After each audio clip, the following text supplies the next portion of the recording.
Assalamualaikum warahmatullahi wabarakatuh. Alhamdulillah, pada hari ini kita bertemu lagi dengan Ibu dalam pelajaran bahasa Indonesia. Hari ini kita akan membahas contoh dari novel. Sebelum memulai materi yang akan Ibu bahas, marilah kita mengucapkan Bismillahirrahmanirrahim. Mudah-mudahan kita selalu diberikan kesehatan dan kelapangan untuk menerima pelajaran hari ini. Pengertian novel ya, kita bahas. Sebelum memahami pengertian novel, perhatikan terlebih dahulu contoh novel berikut. Dapat dikatakan tak jarang Lintang mempertaruhkan nyawa demi menempuh pendidikan. Namun tak sehari pun ia pernah bolos. 80 km pulang pergi ditempuhnya dengan sepeda setiap hari. Tak pernah mengeluh. Jika kegiatan sekolah berlangsung sampai sore, ia akan tiba malam hari di rumahnya. Sering aku merasa ngeri membayangkan perjalanannya. Kesulitan itu belum termasuk jalan yang tergenang air, ban sepeda yang bocor, dan musim hujan berkepanjangan dengan petir yang menyambar-nyambar. Suatu hari rantai sepedanya putus dan tak bisa disambung lagi karena sudah terlalu pendek sebab terlalu sering putus, tapi ia tak menyerah. Dituntunnya sepeda itu puluhan kilometer dan ketika sampai di sekolah kami sudah bersiap-siap akan pulang. Saat itu adalah pelajaran seni suara dan dia begitu bahagia karena masih sempat menyanyikan lagu Padamu Negeri. Di depan kelas, kami termenung mendengarkan ia bernyanyi dengan sepenuh jiwa. Tak tampak kelelahan di matanya yang berbinar jenaka. Setelah itu ia pun pulang dengan menuntun sepedanya lagi sejauh 40 km. Pada musim hujan lebat yang bisa mengubah jalan menjadi sungai mengenangi daratan dengan air setinggi dada, membuat Guru dan halilintar membabat pohon kelapa hingga tumbang bergelimpangan terbelah dua. Pada musim panas yang begitu terik hingga Allah memulai ingin meledak, pada musim badai yang membuat hasil laut nihil hingga berbulan-bulan. Semua orang tak punya uang sepeser pun. Pada musim buaya berkembang biak sehingga mereka menjadi semakin ganas. Pada musim angin barat puting beliung, pada musim demam, pada musim sempat sehari pun Lintang tak pernah bolos. Dulu ayahnya pernah mengira putranya itu akan takluk pada minggu-minggu pertama sekolah dan prasangka itu terbukti keliru. Hari demi hari semangat Lintang bukan semakin pudar, tapi malah meroket karena ia sangat mencintai sekolah, mencintai teman-temannya, menyukai persahabatan kami yang mengasihkan, dan mulai kecanduan pada daya tarik rahasia-rahasia ilmu. Jika tiba di rumah, ia tak langsung beristirahat, melainkan segera bergabung dengan anak-anak seusia di kampungnya untuk belajar. Sebagai kuli kopra, itulah penghasilan sampingan keluarganya dan juga sebagai kompensasi terbebasnya dia dari pekerjaan di laut serta ganjaran yang ia dapat dan dari kemewahan bersekolah. Namun sahabatku Lintang memiliki hampir semua dimensi kecerdasan. Dia seperti tokoh serba ada. Kepandaian yang paling menonjol adalah kecerdasan spasialnya, sehingga ia sangat unggul dalam geometri multidimensional. Ia dengan cepat dapat membayangkan wajah sebuah konstruksi, suatu fungsi jika digerak-gerakkan dalam variabel derajat.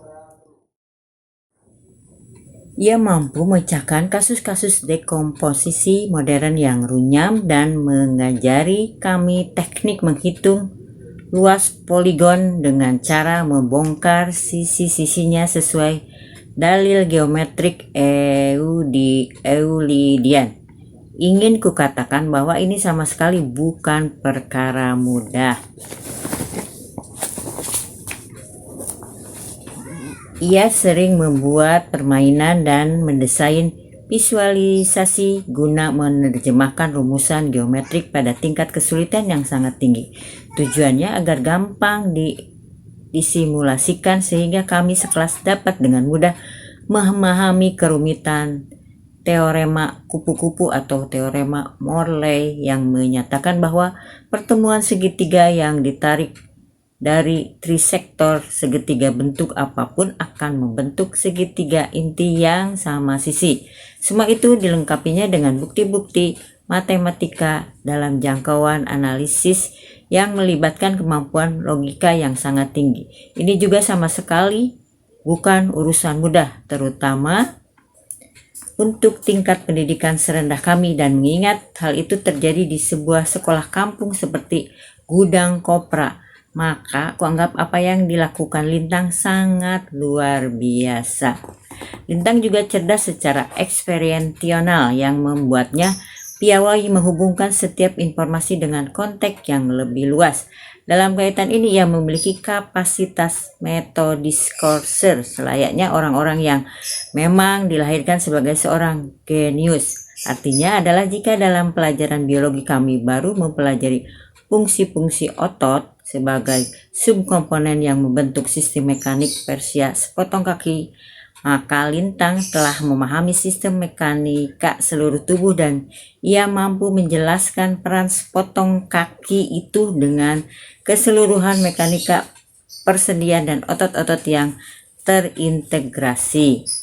Kecerdasannya yang lain adalah kecerdasan linguistik yang mudah memahami bahasa, efektif dalam berkomunikasi, memiliki nalar verba dan logika kualitatif. Ia juga mempunyai descriptive power, yakni suatu kemampuan menggambarkan sesuatu dan mengambil contoh yang tepat. Pengalamanku dengan pelajaran bahasa Inggris di hari pertama kelas 2 SMP nanti membuktikan hal itu. Lintang memasuki tahap kreatif yang melibatkan intuisi dan pengembangan pemikiran di pergen yang orisinal. Ia menggali rasa ingin tahunya dan tak henti mencoba-coba. Indikasi kegeniusannya dapat dilihat dari kepasihannya dalam berbahasa numerik, yaitu ia terampil memproses sebuah pernyataan matematis mulai dari hipotesis sampai pada kesimpulan. Ia membuat penyangkalan berdasarkan teorema, bukan hanya berdasarkan pembuktian kesalahan, apalagi simulasi. Dalam usia muda ia telah memasuki area yang amat teoritis. Cara berpikirnya mendobrak, mengambil risiko tak biasa dan menerobos. Setiap hari kami merubungnya untuk menemukan kejutan-kejutan pemikirannya. Baru naik ke kelas 1 SMP, ketika kami masih pusing 7 keliling memetakan absis dan ordinat pada produk Cartesius dalam topik relasi himpunan sebagai dasar fungsi linear, Lintang telah mengutak-atik materi-materi untuk kelas yang jauh lebih tinggi di tingkat lanjutan atas, bahkan di tingkat awal perguruan tinggi seperti implikasi filosofi Pascal, binomial, Newton, limit, diferensial, integral, teori-teori peluang, dan vektor.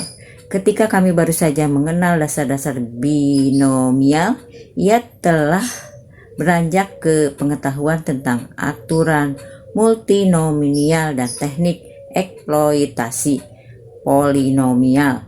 Ia mengobrak-abrik pertidaksamaan eksponensial, mengilustrasikan grafik-grafik sinus, dan membuat pembuktian sifat matematis menggunakan fungsi-fungsi trigonometrik dan aturan ruang 3 dimensi.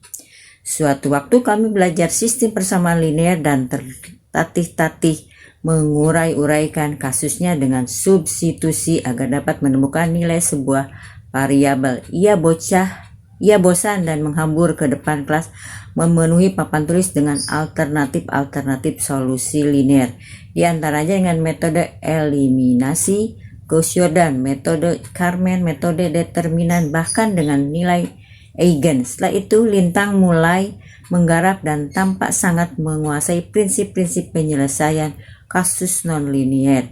Ia dengan amat lancar menjelaskan persamaan multivariabel, mengeksploitasi rumus kuadrat, bahkan menyelesaikan operasi persamaan menggunakan metode matrisis. Yang lebih menakjubkan adalah semua pengetahuan itu ia pelajari sendiri dengan membaca bermacam-macam buku milik kepala sekolah kami. Jika ia mendapat giliran tugas menyapu di ruangan beliau, ia bersimpu di balik pintu ayun semacam pintu koboi, menekuni angka-angka yang bicara. Bahkan dalam buku-buku berbahasa Belanda ia memperlihatkan bakat kalkulus yang amat besar, dan keahliannya tidak hanya sebatas menghitung guna menemukan solusi, tapi ia memahami filosofi operasi-operasi matematika dalam hubungannya dengan aplikasi seperti yang dipelajari para mahasiswa tingkat lanjut. Dalam subjek metodologis riset, ia membuat hitungan yang iseng namun cerdas mengenai berapa waktu yang dapat dihemat atau berapa tambahan surat yang dapat diantar per hari oleh tuan pos jika mengubah rute antarnya. Ia membuat perkiraan ketahanan benang gelas dalam adu layangan untuk berbagai ukuran nilon berdasarkan perkiraan kekuatan angin, ukuran layangan, dan panjang benang. Rekomendasinya menyebabkan kami tak pernah terkalahkan. Prediksinya tak pernah meleset dalam menghitung waktu kuncup, bersemi, dan mati untuk bunga red hot cattail dengan meneliti kadar pupuk, suplai air, dan sinar matahari. Ia mengaplikasi dengan cermat tabel pengamatan distribusi, durasi, frekuensi, dan waktu curah hujan, lalu menghitung rata-rata variasi dan koefisien korelasi dalam rangka memperkirakan berapa kali Pak Harlan bolos karena bengek, sehingga kami terbebas dari pelajaran kemuhammadiyahan. Ajaibnya, setelah sekian lama jumlah hari bolos karena bengek itu menunjukkan pola yang konsisten terhadap fungsi hujan, dan lebih ajaib lagi, Lintang mampu membuat prosentasi dan dugaannya. Lintang bereksperimen merumuskan metode jembatan keledainya sendiri untuk pelajaran-pelajaran hafalan. Biologi misalnya, ia menciptakan sebuah konfigurasi belajar metabolisme dengan merancang kelompok sistem biologis, mulai dari sistem alat tubuh, pernapasan, pencernaan, gerak, sampai sistem saraf dan indera, baik untuk manusia, vertebrata maupun advertebrata, sehingga mudah dipahami. Maka jika kita tanyakan padanya bagaimana seekor cacing melakukan hajat kecilnya, siap-siap saja menerima penjelasan yang rapi, kronologis, terperinci, dan sangat cerdas mengenai cara kerja rambut getar di dalam sel-sel api.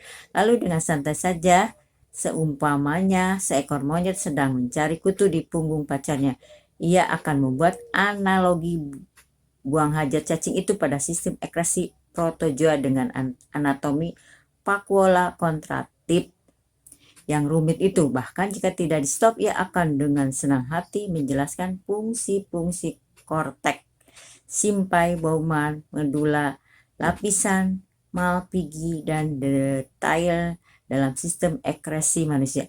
Karena bagi Lintang, melalui desain jembatan keledainya tadi, benda-benda hafalan ini dengan mudah dapat ia kuasai satu malam saja sekali tepuk. Laskar Pelangi, Andrea Hirata. Cuplikan yang tersaji di atas bersumber dari sebuah teks yang berjudul Laskar Pelangi, karangan Andrea Hirata. Kalaulah seluruh bagian teks itu disajikan secara utuh, tentu akan memerlukan banyak halaman dan juga banyak waktu untuk membacanya. Berdasarkan bentuknya pun, teks yang dimaksud berbeda dengan jenis teks lainnya. Teks tersebut relatif lebih panjang, umumnya ratusan bahkan bisa mencapai ribuan halaman. Teks yang dimaksud tersebut kemudian lazim disebut sebagai novel. Istilah novel berasal dari bahasa Italia novelia yang berarti sebuah barang baru yang kecil. Kemudian kata itu diartikan sebagai sebuah karya sastra dalam bentuk prosa. Novel adalah karya imajinatif yang mengisahkan sisi utuh atas problematika kehidupan seseorang atau beberapa orang tokoh. Novel merupakan teks fiksi yang menceritakan kehidupan panjang satu atau beberapa orang tokoh dengan berbagai masalah di dalamnya. Berbeda dengan cerita fiksi lainnya, seperti cerpen novel menyajikan kisah lika-liku kehidupan tokoh mulai dari awal kehidupannya dari anak-anak remaja sampai dewasa. Kemudian di dalam novel itu ditandai pula perubahan nasib tokoh itu sendiri, misalnya berkeluarga, mendapat pekerjaan, dan perubahan sikap ataupun keyakinan. Demikianlah contoh dari novel. Mudah-mudahan kita bisa membedakan antara novel dengan cerpen ya. Kalau cerpen itu hanya cerita unik kejadian sesaat dari seorang tokoh yang habis sekali baca. Berbeda dengan novel yang lebih panjang karena menceritakan tokohnya dari awal kelahiran, remaja, kemudian perubahan sikap, perubahan keyakinan, dan lain-lain. Bahkan diceritakan sampai tokoh itu meninggal dunia. Jadi, novel itu lebih panjang daripada cerpen. Dan tulisannya itu bisa dari 5.500 kata sampai 5.000 kata. Itulah yang disebut dengan novel. Mudah-mudahan kita bisa membuat contoh dari novel ya, yang menginspirasinya bisa diambil dari hayalan atau imajinasi atau dari pengalaman kita sehari-hari atau pengalaman orang lain. Terima kasih. Wassalamualaikum warahmatullahi wabarakatuh.